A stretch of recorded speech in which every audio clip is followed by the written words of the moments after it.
Hey guys, I'm Kelly T. I've got 3 fantastic albums to review for you today, starting with Ephemeral Visions by Frostveil, the amazing black metal ambient solo project out of Australia, formed in 2014. The mastermind behind this great album is Jack Lane of Christ Dismembered. We can expect themes of mental illness, heartache, nostalgia and solitude. We have 2 exceptional guest artists on this album as well, Chris DeBoer of Dead Space and Josh G of Lost Desolation. Now, this is a metal music experience full of beautiful piano scores, an album that you can just close your eyes and get lost in its ambience. There's such beauty within this album, yet such a darkness that is actually quite unnerving at times. There's true cult vocals by Jack, of course, but I loved that there was a little element of folk and Viking vibe throughout this as well. Devastatingly crushing riffs as well. It was just fantastic. Now, I got lost within this album, very similar to how I get lost when I listen to Valfa and Windia. So expect something really fantastic within this album. I want to talk All Up. Now, this was a melodic track right from the start to the finish that just grabbed my attention. Jack's vocals, I'm sure, are conjured from the pits of his belly, and his screams come from the tip of his toes to the end of his tongue. He is a force. The Viking and folk touches that I mentioned previously were very thick in this song, and I really enjoyed it.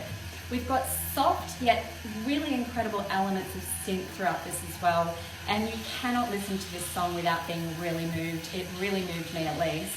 Salvation would be my pick off this album. There was an amazing rhythmic intro that just caught my heart straight away to a canvas of beautiful guitar solo work.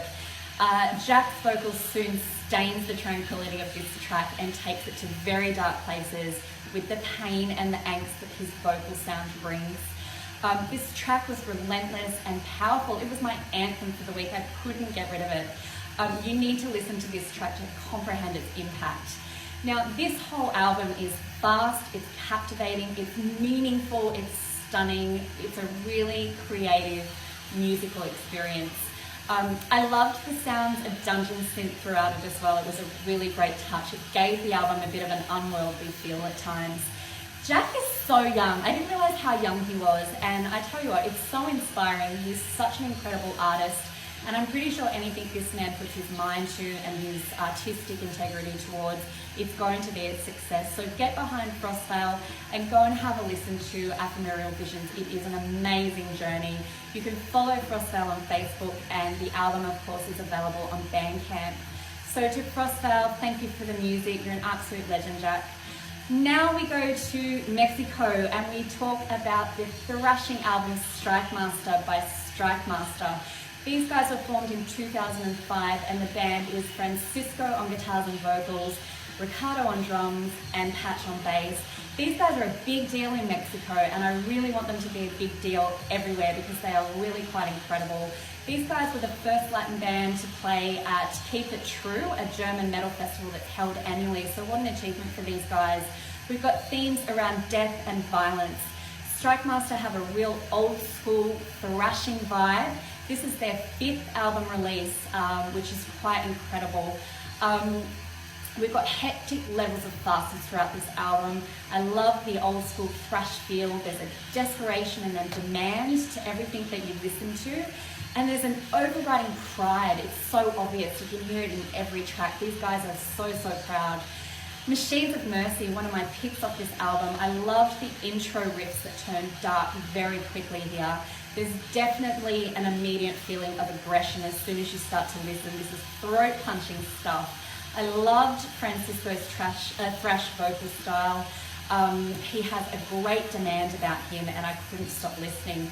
Fantastic guitar solo around 1 minute 44. I properly enjoyed this and turned it up even louder. A compressing heaviness creates this whole track. We've got beautiful double kicks and dark riffs throughout. It's absolutely fantastic. The Mortarist, a very dark number again. I seem to be drawn to those dark numbers, but anyway, this is an angry onslaught of musicianship and vocals right from the start. I loved the groove vibe throughout this as well. There was a feeling of impending doom throughout this as I listened. The vocal execution is so desperate and I love that. Smashing guitar solos once again, they are delicious. It's a scary, scary track. Lyrically, this is all around going into the realm of death and the unknown. There's an absolutely stunning melody toward the end of this track that pulled it all together and just gave me a wow moment. I love metal so much. It just makes me feel so good. Now, this album is available on Spotify. Follow the band on Facebook. They have a new album that's going to be released very soon, and these guys are going to be teasing us with some really cool music videos, so keep your eye out for that. To Strike Master, guys, I thoroughly enjoyed your album and thank you for the music. We now go to the USA with the incredible Graveyard and their album Opus B, and what a ride this was. We have Custodian Killer and the Raz are the force behind this intriguing and unique heavy metal experience. This is mindless political death noise. These guys were actually announced number 16 out of 40 for the best heavy metal albums of 2018, so what a great achievement for you guys. Here's why I liked this album so much. They call this mindless political death noise, but there's so much intelligence gone into this, so much creativity and so much thinking. This is a deep dive down into the rabbit hole. This is a we are not in Kansas anymore Toto moment. This album is sensational. We've got chaotic and intrusive heaviness throughout this album. We've got disturbing heavy themes. We've got vocally a lot of voiceover sending big political messages, and I found myself listening so intensely and evoking so much thought and agreement around empire building, the rich getting richer, the poor getting poorer, war, institution on a whole, and the corruptness that goes on within our politics in most countries. There was exceptional guitar solos throughout this album as well, bringing an exceptional death flow. Drum tracks were both rhythmic and very creative. Such a great listen. This is actually one song, so you've got 22 minutes of one song, but you feel like you travel a huge journey throughout this because it certainly mixes it up, changes in tempo, changes in vibe constantly. We've got some beautiful punk feels throughout here. We've also got a little bit of industrial touch too, which I thoroughly enjoy. These guys are very underground. They do not make their music or information about their band very easy to find, and that is exactly how they want it to be. So go deep dive into their music and have a listen for yourself and find out about this band. They're very intriguing. Now, these guys are working on new material for their next full-length album, which is The Sixth Extinction. I'm very excited to hear what comes next from these guys. Now, Opus B is available on cassette and vinyl, so go onto the band's Facebook page, follow them, and have a look at where you can get their album, because I would recommend going and having a listen. To Graveyard, you guys are so incredibly unique. I've thoroughly enjoyed your music, so thank you very much. To all the bands, love your work. Thank you for listening, guys. Bye.